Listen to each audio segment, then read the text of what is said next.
Bonsoir à tous et bienvenue au 19h de la télévision du Burkina. Voici les titres. Au premier tour du baccalauréat session de 2018.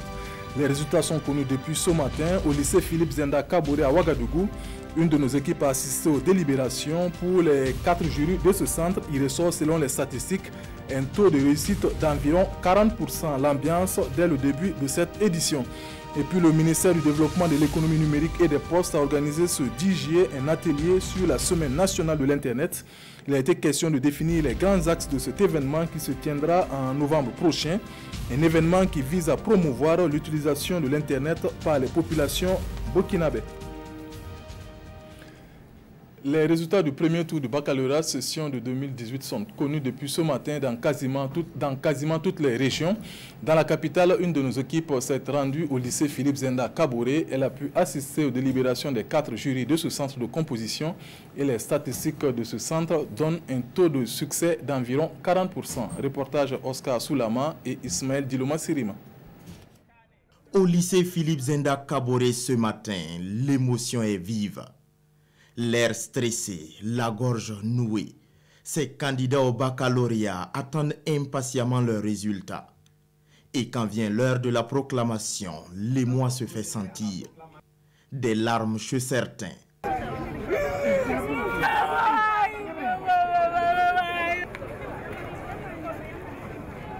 Et du rire chez d'autres.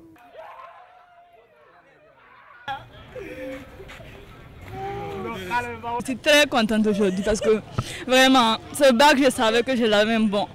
On comptait sur la grâce de Dieu pour vraiment réussir à ce bac-là. Je viens de gagner mon bac avec mention bien. Je suis très content tout simplement. Ça fait 10 mois qu'on a travaillé très dur et puis voilà. Je me rends compte que ça a payé quoi. Tout ce que j'ai fait, c'est la récompense comme ça. Je suis très content. Du côté des membres du jury, le bilan est satisfaisant. Au jury 70 et 80, les taux de réussite sont respectivement de 24 et 41%. Bon, c'est comme toutes les autres années, hein. On a 24% d'admis, 71 admis sur 297. On a 73 au second tour, on espère pouvoir relever le taux au second tour. Sinon, c'est comme les autres années, on est toujours entre les 20 et 30% au premier tour d'admis. Oui. Nous avions 286 candidats, il y avait donc 3 absents, donc il y a 285 qui étaient présents. Donc sur les 285, nous avons eu 119 admis, ce qui fait à peu près 41 et quelques pourcents, 41-75%. En général au Burkina, à l'issue des 2 tours, il y a parfois une quarantaine de pourcents. Donc si nous avons déjà 41-75% au premier tour, nous pensons que ce n'est pas si mal. Près d'une centaine de candidats des jurys 70 et 80 devront encore se soumettre aux épreuves du second tour, programmées pour le lundi prochain. L'association Wenpanga pour le développement des femmes en situation de handicap fait don de matériel à la maternité du centre médical Paul VI. Il s'agit de tables d'accouchement adaptées aux personnes en situation de handicap, un geste qui vise à faciliter la prise en charge de ces femmes vulnérables. Reportage Amadou Ilboudo et Kadi Sanogo. Faciliter l'accès des femmes en situation de handicap dans les centres de soins au Burkina Faso, tel est l'objectif de l'association Wenpanga pour le développement des femmes en situation de handicap. C'est dans cette optique qu'elle a remis 2 tables d'accouchement adaptées aux femmes en situation de handicap à la maternité du CEMA Paul VI de Ouagadougou.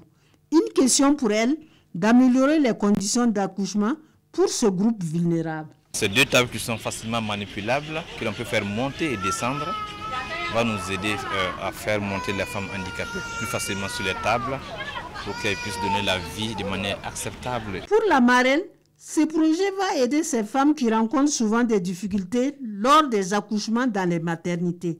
Donner la vie, ce n'est pas facile et ça n'a pas de prix.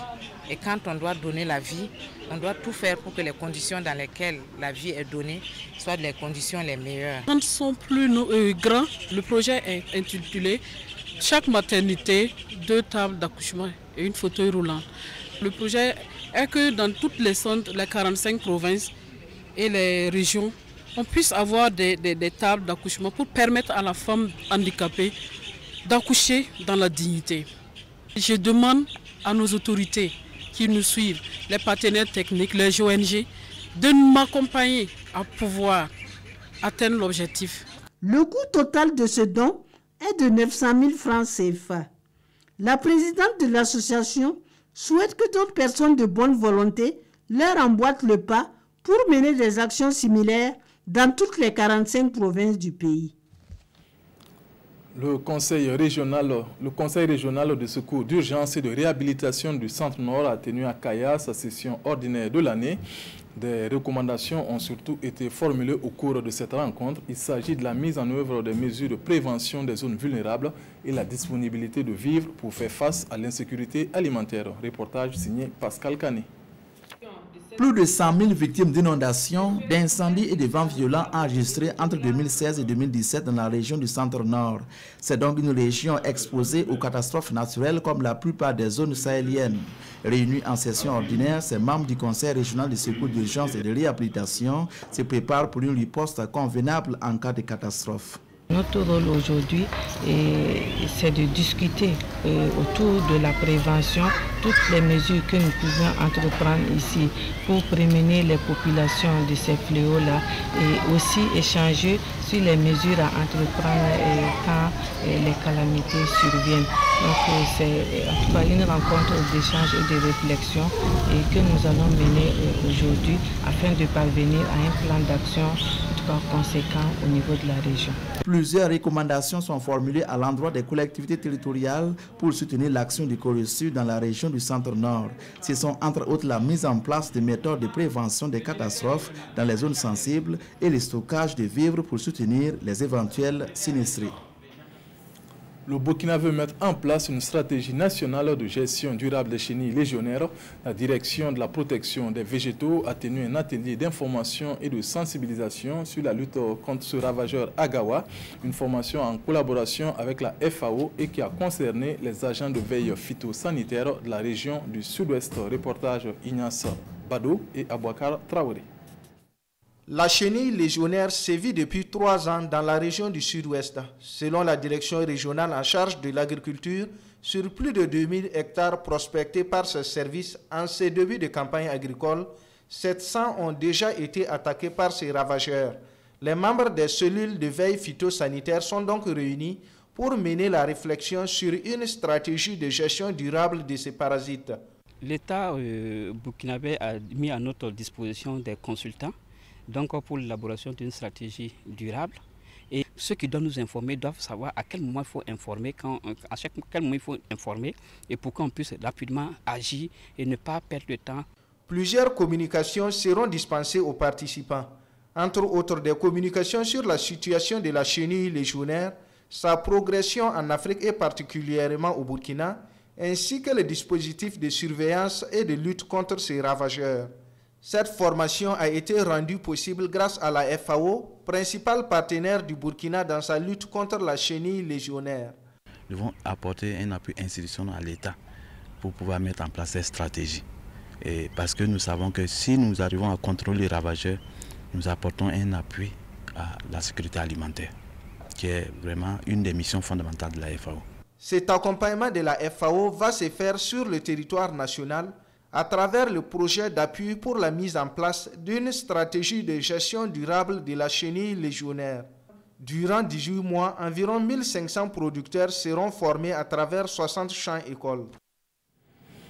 La semaine nationale de l'Internet va se tenir au mois de novembre prochain, mais pour l'instant, l'heure est à la réflexion sur le contenu de cet événement.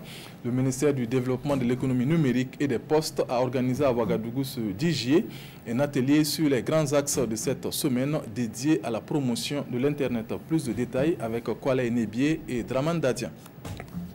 La semaine nationale de l'Internet 2018 se peaufine à l'horizon. Placée sous le thème « Innovation numérique pour la transformation structurelle de l'économie et de la société ». Elle se tiendra du 20 au 24 novembre prochain. Et cet atelier qui réunit l'ensemble des acteurs suivait une rencontre préparatoire pour donner du contenu à cette 14e SNI. On est encore au stade de projet, mais d'ores et déjà on peut annoncer 1 ou 2 activités, disons, novatrices.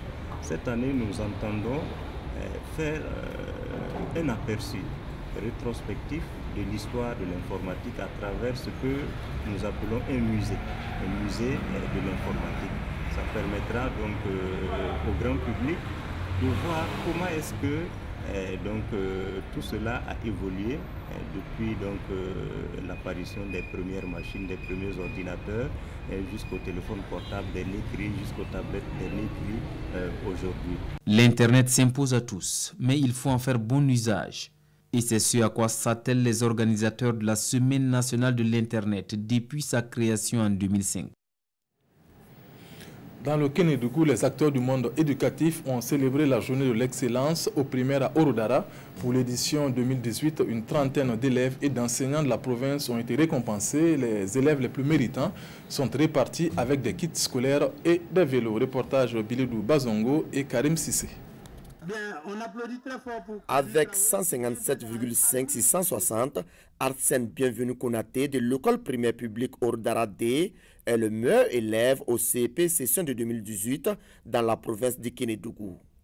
Il reçoit pour cet exploit des kits scolaires et un vélo. J'ai bien lu le sujet, j'ai essayé de bien comprendre et j'ai traité. Je suis content car j'ai reçu des cadeaux.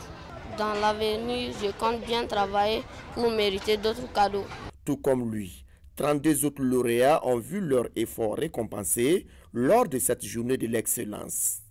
Une tribune qui vise à inculquer aux acteurs éducatifs l'esprit de l'excellence. L'excellence est un cadre où on magnifie la compétence et surtout le mérite. Et ça permet en tout cas de distinguer les plus méritants de la session. Et justement, en cela, cette journée constitue une source de motivation pour les travailleurs de l'éducation. Pour le CEP session de 2018, la province de Kénédougou a réalisé un taux de succès de 74,87%, un taux au-delà du taux national qui est de 64,72%. Je pense que c'est un bon taux qui nous encourage et qui veut dire que la province doit redoubler d'efforts pour aller de l'avant. Et je pense que l'ensemble des acteurs de l'éducation ont mis le paquet et nous en sommes très fiers. À cette cérémonie, une mention spéciale a été faite à l'école Mahombe qui, de 0% l'année dernière, est passée à un taux de succès de 86,11% au CEP, session de 2018. La troisième édition de la Nuit des arts martiaux du Sahel s'est tenue à Dori, une tribune pour permettre à beaucoup de découvrir ces différentes disciplines. Démonstrations de techniques et simulations de combat ont ponctué cette soirée. Reportage de Ibrahim Kagone, Voro Koraïre et Seydouzoun. Remise symbolique du sabre marquant le début de la troisième nuit des arts martiaux du Sahel. Puis, tour à tour, enfants et adultes venant des différents clubs de Dori et de Gorom Gorom se succèdent sur les tatamis sous le regard d'un public sportif et des admirateurs sortis nombreux pour l'occasion. Du karaté-do, judo, vovinam viet vodao et kung fu. Démonstration de techniques, simulation de combat et de self-défense. C'est une combinaison remarquable d'équilibre, de force, vitesse et précision qui ne laisse pas les spectateurs indifférents. Pour les organisateurs, l'objectif est atteint. L'objectif poursuivi d'abord, c'est de faire la promotion, la vulgarisation et la visibilité sur les arts martiaux au niveau de la région du Sahel. Si on doit faire un classement, voilà, c'est au niveau des arts martiaux qu'on a le maximum de médailles. Ce que nous avons vu ce soir est très édifiant.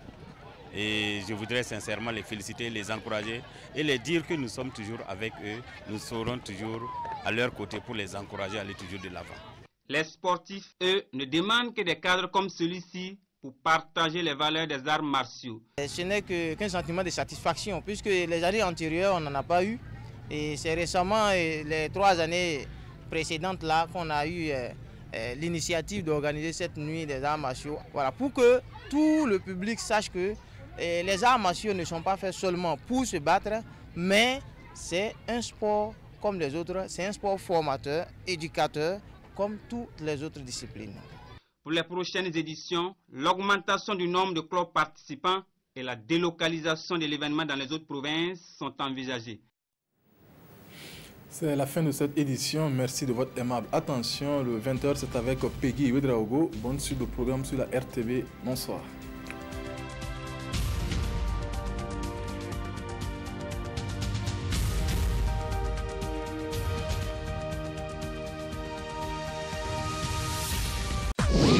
Faso Academy 2018, c'est parti pour les